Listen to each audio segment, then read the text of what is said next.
Hello and good afternoon to everybody.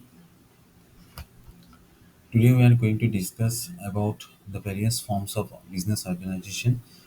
This is included in your syllabus of business studies, and this is actually chapter 2 of your business studies syllabus. And today we are going to discuss about the various forms of business organization. As we all know that there are various forms of business organizations are there, starting with the sole proprietorship, joint Hindu family business, partnership, joint stock company, and cooperative society.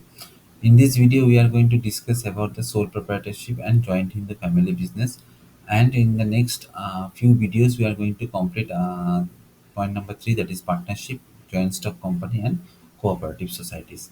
So, starting with the sole proprietorship, as you all know, that the sole proprietorship is one of the most popular and oldest form of business uh, forms of business, and it is defined as it is a form of organization which is owned, managed, and controlled by an individual who bears all the risk and receives all the profits. Since it is managed, controlled, and owned by only one person, so the risk of business and also the profit of the business is going to be enjoyed by only one individual. So this is one of the most important definition of what sole proprietorship.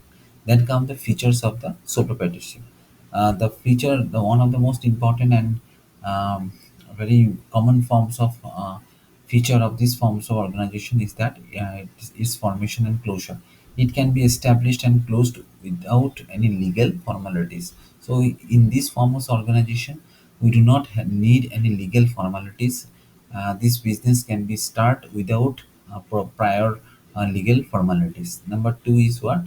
Liability. The liability of the sole proprietorship is unlimited in this form of business organization. As we all know, then in case of sole proprietorship business, there's only one person who is actually owned and control the entire system of the business. So the liability is also exist with the what? That person only. So that's why this point number 2 is given here. Then come the sole risk bearer and the profit recipient. Being a sole owner, he bears all the risk and receives all the profit. That is also a very important point.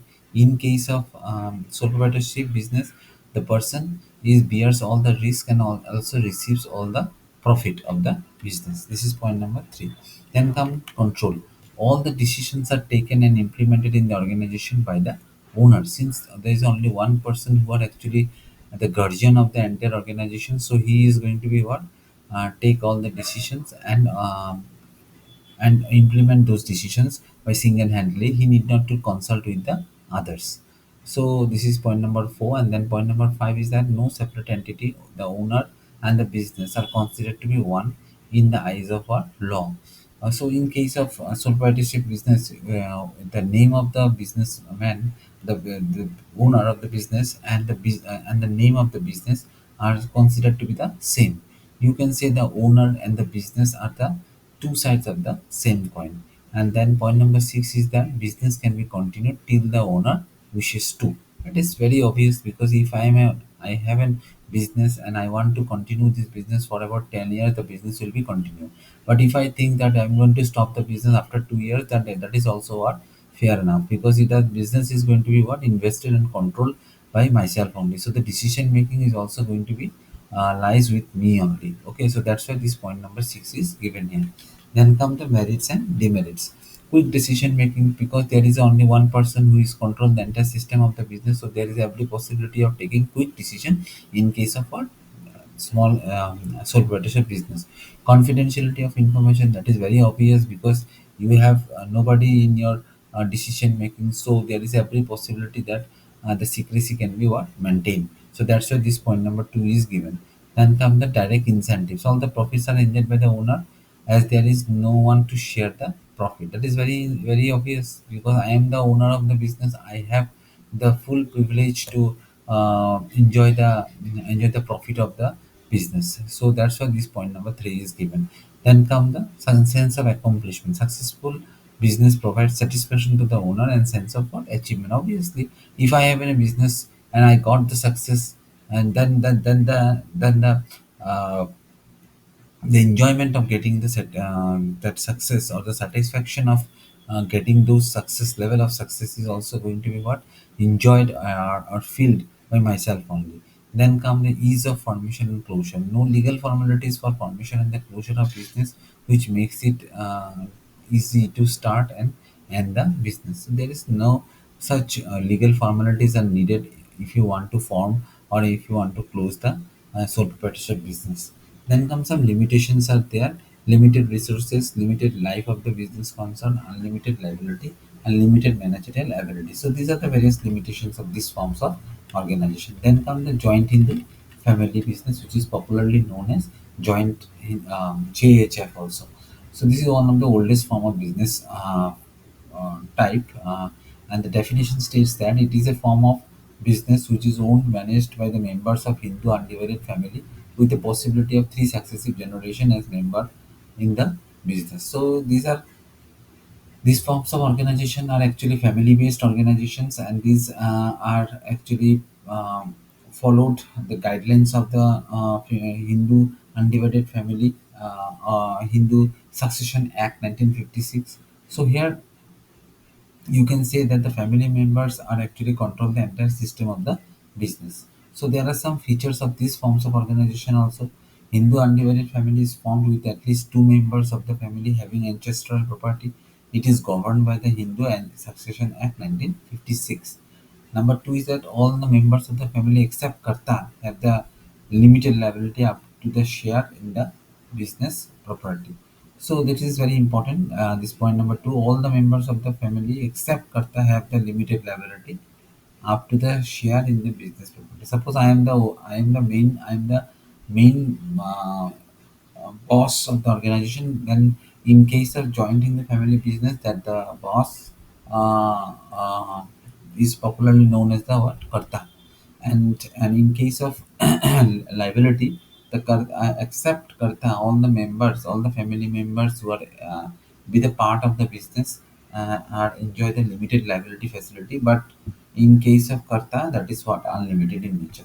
So all the activities in the business organization are controlled by Karta. Karta is the owner. You can say the boss of the organization, and he is control the entire system of the organization. It can be discontinued if the members of the family agree to do so. If the family members are like to stop the business, then they can do it. Membership of the organization is by birth. That is also very very important point. So these are the some of the important feature of these forms of organization. Then come the merits. Number one is effective control. That is very very important. Complete control of the business with Karta, thus effective decision making is possible, because the Karta is the boss of the organization. Nobody can influence his decision making, so he can control the business effectively. Continuation of the business existence is also a very important feature of these forms of organization, which is also considered to be the what merit of these forms of organization. Limited liability of the members. We all know that apart from the Karta, all the members of the family are and enjoy the limited liability facility up to their share in the business. Then come the loyalty and cooperation. Since all the family members are involved in these forms of organization, so there's every possibility of getting increased loyalty and cooperation from them. So these are the merits. Now come the limitation. There are some limitations are there. Limited resources and unlimited liability of the karta. That is already discussed. Dominance of karta. Yes, that is one of the important demerits of these forms of organization, because the karta is the sole decision maker of these the forms of organization. So that is sometimes that karta is play the role of a one dominancy in these forms of organization. That is also a point number three. And then come the limited managerial skill. So that is also a point that need to be taken into account, that sometimes the family member or the karta may not have that type of expertise which is required by the organization. And since these forms of organization are basically family oriented, so there is a restriction in case of what hiring people from the outside.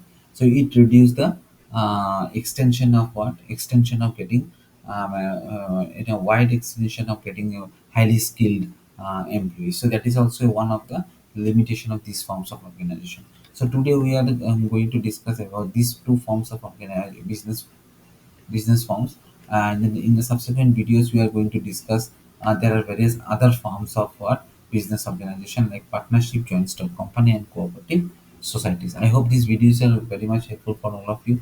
If you like this video, then Definitely subscribe my YouTube channel and follow the various videos which is going to be uploaded in this particular channel. Thank you for watching this video.